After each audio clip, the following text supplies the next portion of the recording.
Back to the book. After we'd put the final touches on our slit trenches, time was found to scrape a shallow grave for Sergeant Hawks.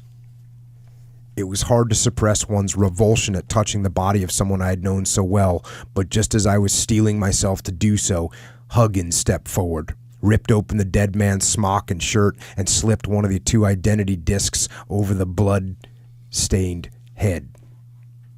The sergeant major then unbuckled his watch and searched the pockets for anything which might be useful. A Morpheus syringe and a field dressing, a bar of chocolate and a couple of Mills grenades, 2 packets of cigarettes and a box of matches, a couple of maps, and a pocket knife. There was nothing personal except for a grubby envelope containing a half a dozen faded and dog-eared snapshots of a stout, smiling girl holding a baby. Before buttoning the envelope into his breast pocket, Huggins slipped the identity disc between the photographs. I was helping Corporal Pritchard shovel the earth back over Hawk's body, listening with one ear to Huggins sharing the dead man's ammunition and other possessions among the members of the company headquarters, when suddenly I became aware of Jimmy Gray standing beside me, apparently anxious to speak, but diffident at interrupting.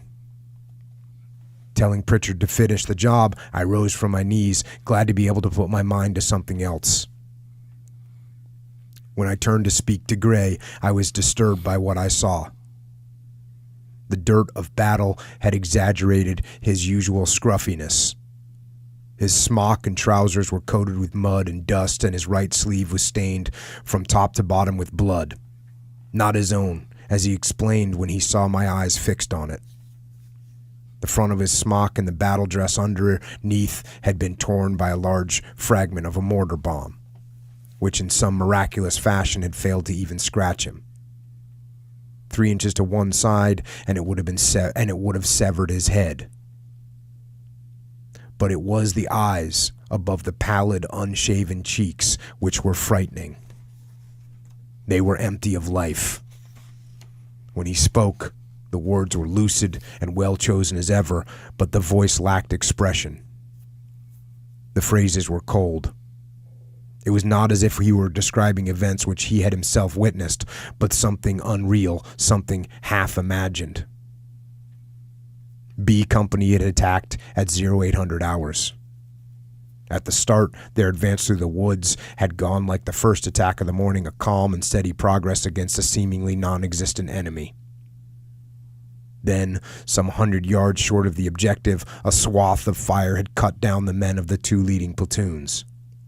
The half-grown trees and the sparse undergrowth had neither hidden them nor shielded them from the interlocking arcs of the enemy weapons which covered every inch of ground. It was just possible that they might have been able to deal with the machine guns alone, but the armor was too much for them, pumping shells into the men at near point-blank range. Gray had seen it all happen. The colonel had tried to stop the attack as soon as the full strength of the enemy position had become clear, but by then more than half the men of the 2 leading platoons had been killed or wounded. Both subalterns were dead. The other officers and the CSM had all been wounded.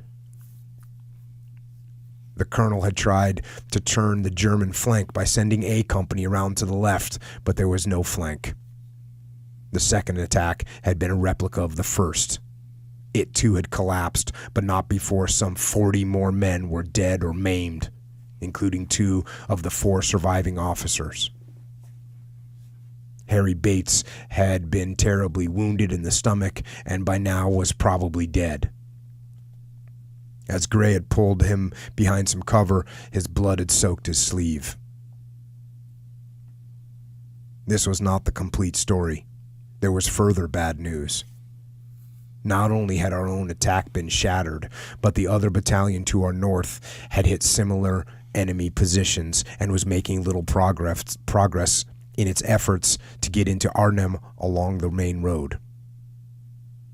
From somewhere or other, the Boche had found enough troops of quality good enough to smash the brigade's attempt to reach the city.